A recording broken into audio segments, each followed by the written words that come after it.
দীর্ঘ ১৭ বছর পর টি-20 বিশ্বকাপের শিরোপা জিতেছে ভারত। ফাইনালের মহারণে দক্ষিণ আফ্রিকাকে কাঁদিয়ে চ্যাম্পিয়নের তকমা গায়ে মাখে রোহিত শর্মার দল।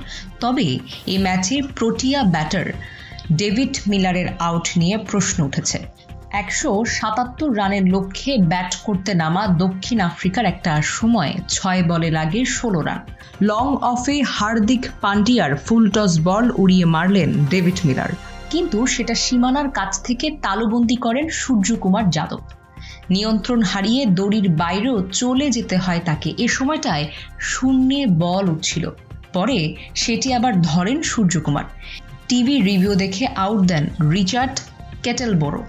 মিলার আউট হতেই মোটামুটি আশা শেষ হয়ে যায় দক্ষিণ আফ্রিকার, কেননা পরের ৫ বলে আর ৮ রান করতে সক্ষম হয় দলটি। তবে প্রশ্ন উঠেছে সূর্যকুমারের ক্যাচের ক্লোজ রিভিউ দেখে। সামাজিক যোগাযোগ মাধ্যমে রিভিউর জুম করা ভিডিওতে দেখা যায় বল হাতে থাকা অবস্থায় সূর্যকুমারের পায়ের কাছে কিছু একটা নড়ছে। সেটা কি সীমানা দড়ি ছিল? বেন কার্টিস নামে একজন লিখেছেন, এটা নিশ্চিত একবারের বেশি দেখা উচিত।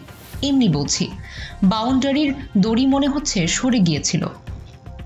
দড়ি যদি মূল সীমানার থেকে সরে গিয়ে থাকে, সেক্ষেত্রে আইন কি বলে?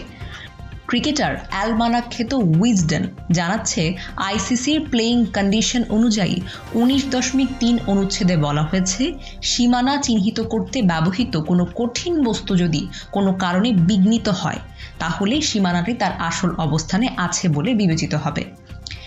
এদিকে ১৯.৩.২ অনুচ্ছেদে বলা হয়েছে, সীমানা চিহ্নিত করতে ব্যবহৃত কোনো কঠিন বস্তু যদি কোনো কারণে বিঘ্নিত হয়, তাহলে যত দ্রুত সম্ভব তা ঠিক করতে হবে।